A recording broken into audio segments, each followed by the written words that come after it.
Assalamualaikum warahmatullahi wabarakatuh. Sobat Planters, pada kesempatan kali ini pokok bahasan kita adalah optimalisasi produksi buah sawit. Banyak hal yang mempengaruhi tanaman sawit kita berbuah dengan lebat dan meningkat sepanjang tahun. Tapi topik kita kali ini adalah tentang benih, atau bibit sawit. Mari sama-sama kita simak.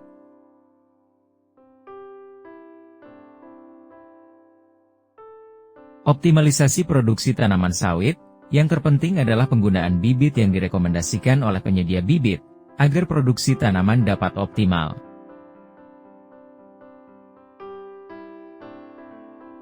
Saat ini terdapat 18 penyedia bibit sawit unggul yang direkomendasikan oleh pemerintah yakni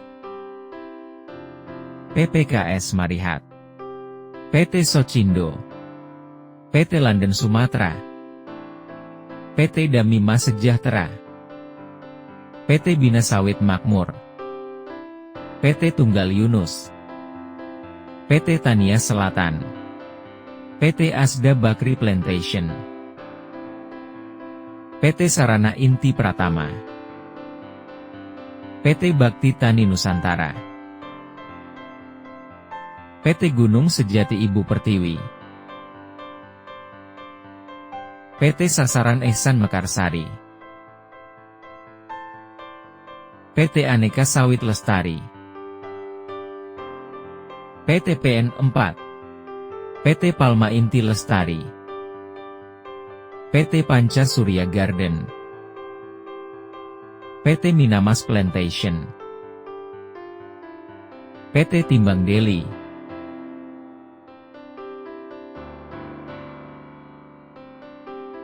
Berikut adalah produktivitas tanaman kelapa sawit dari varietas Tenera, berdasarkan kelas lahan efektif, dari 5 produsen benih sawit yang direkomendasikan.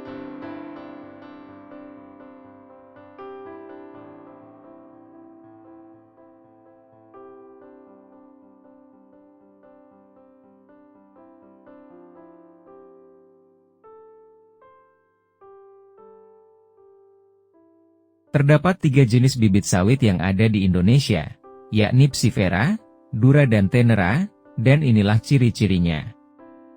Psifera, jenis bibit ini biasa digunakan sebagai indukan jantan untuk membentuk jenis Tenera, dengan ciri-ciri cangkang yang berukuran sangat tipis, brondolan buah relatif kecil, sehingga jenis ini tidak cocok dibudidayakan secara massal.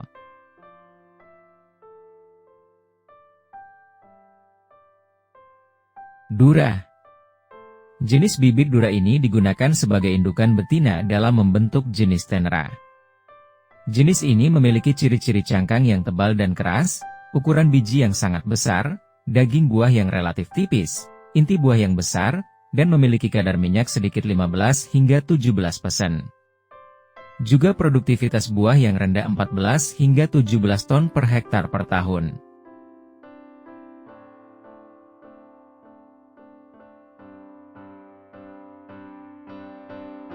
Tenera. Tenera merupakan bibit hasil persilangan jenis Psifera dan Dura. Mempunyai ciri-ciri, memiliki daging buah yang tebal, lapisan cangkang yang tipis, memiliki kadar minyak yang tinggi antara 18 hingga 30, dengan produktivitasnya cukup tinggi, dan ini adalah benih yang direkomendasikan untuk menjadi tanaman yang menghasilkan.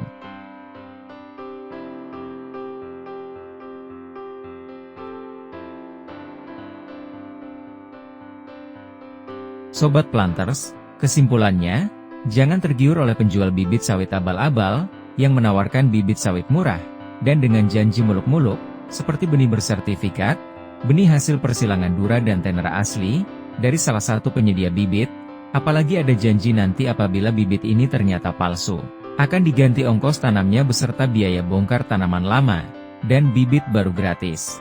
Tetapi para petani harus waspada, karena buah sawit baru akan kelihatan itu Tenera atau Dura, bila buah tersebut dilakukan pengecekan terhadap buah, dengan membelah buah sawit, sementara untuk tanamannya sendiri, tidak dapat dilihat secara fisik mana itu tanaman Dura atau Tenera.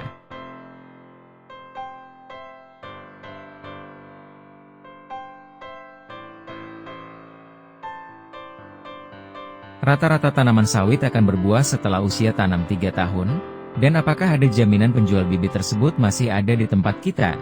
Untuk diminta pertanggungjawabannya terhadap bibit yang dijualnya adalah abal-abal. Mintalah petunjuk dan informasi kepada Dinas Perkebunan setempat tentang bibit yang beredar di masyarakat, dan rekomendasi pedagang bibit yang terdaftar di Dinas Perkebunan. Baiklah Sobat Platters, demikianlah informasi singkat tentang bibit tanaman sawit yang direkomendasikan oleh penyedia bibit, dan cukup waspada dari pembelian bibit abal-abal. Semoga informasi ini bermanfaat. Terima kasih. Wassalamualaikum warahmatullahi wabarakatuh.